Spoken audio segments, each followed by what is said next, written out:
100 days in modded Minecraft. Do I have what it takes to defeat the Ender Dragon, the Void Worm, the Warden, and the Wither?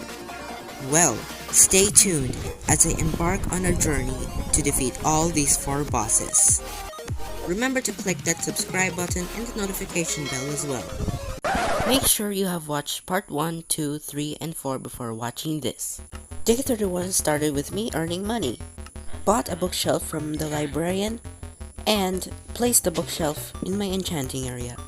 I then trapped the villager in a boat and placed him into the villager breeding area. I then crafted a bunch of oak fences in order to build a sheep pen on day 32. I then set out to find some sheep, but when I found the sheep, I struggled a lot trying to get them, and also dying.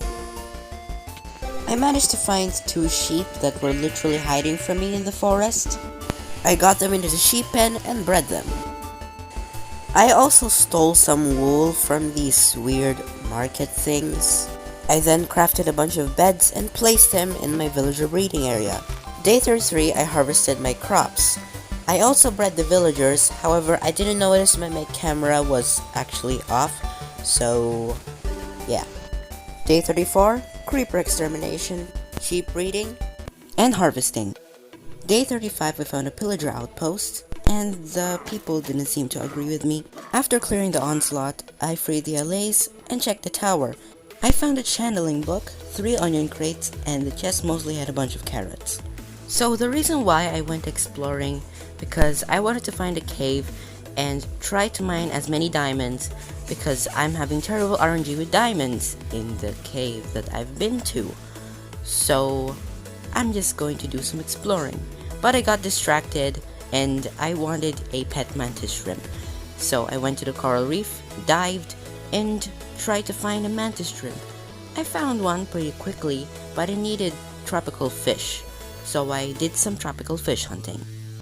It took me all night until day 36 to find a mantis shrimp. When I found one, I tried my best to tame him, but he was really greedy and took more than half of my fish. I was also wearing a respiration helmet, that's why it was a lot easier for me to go underwater, and the respiration helmet I got from the NCT looting. Since I'm quite far away from home, I needed a second mob capturing tool. We'll just call the mob capturing tool MCT. Well, it's crafted with 6 leather, 2 glass, and 1 diamond, and kangaroos drop hide that I can use to make leather. So look away now if you're an animal lover. Don't say I didn't warn you.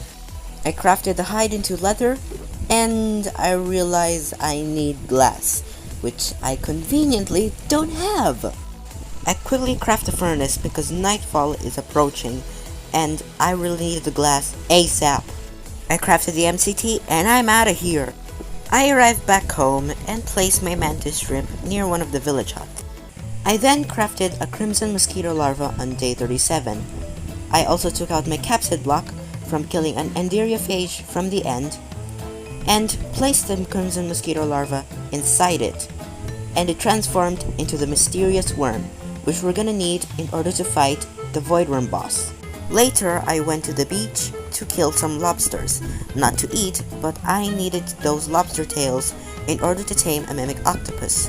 Why? I just want one, and it's pretty cute, honestly.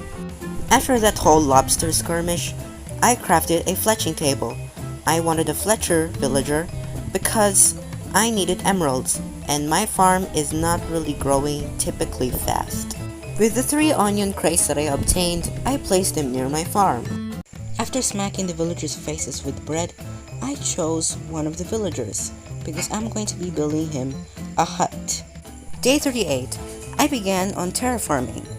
I also wanted to build one of the villager trading huts. Well, it took me a little while to figure out the design for the hut, and when I got one that I was happy with, I placed my villager inside. I wanted this guy to be a Fletcher, so we can make a bunch of emeralds through him. Day 39, I placed a bed in the Fletcher hut. Then I started working on the second hut.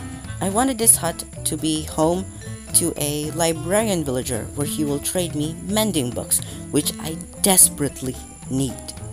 After a little bit of resetting, I managed to get a Silk Touch for 6 emeralds. Well, I didn't want Silk Touch, I need mending. After a few more trading resets, I got mending for the cheap price of 10 emeralds. Thanks to the Fletcher trading, I was able to obtain 2 mending books. I put mending on my diamond helmet with protection 4. I crafted so many sticks in order to trade with my Fletcher to give me all that money. I also bought a couple bookshelves to add to my enchanting area. Before day 40, I traded the Fletcher until he ran out of emeralds. I then bought one measly bookshelf. My Fletcher villager was still bankrupt, so I traded with my farmer villager. I decided to build my farmer villager his very own hut. After I finished the hut, I traded with my Fletcher villager again. I then bought more bookshelves to add to my enchanting area. I placed my farmer villager inside his hut. Day 41, I wanted to complete my enchanting area, so I traded with my Fletcher villager as much as I can, traded, and crafted some bookshelves. At night, I completed the enchanting area. I also made a grindstone so I can remove some garbage enchants. First, I added unbreaking and protection to my diamond leggings, also protection and unbreaking to my amethyst chestplate, protection, unbreaking, and depth strider to my boots. I also got bored of only using a glaive, so I decided to craft another weapon called the rapier. The first rapier had sharpness 4 and the second one had sharpness 3. I kind of hoped for equal enchantments, however. I can use 2 rapiers in both main hand and offhand. Man, I had lots of fun doing this. It was actually because of better combat that this was possible. Alright, this is where I'm gonna conclude part 5. Don't forget to like, subscribe, and share this video to your friends and family. Bye!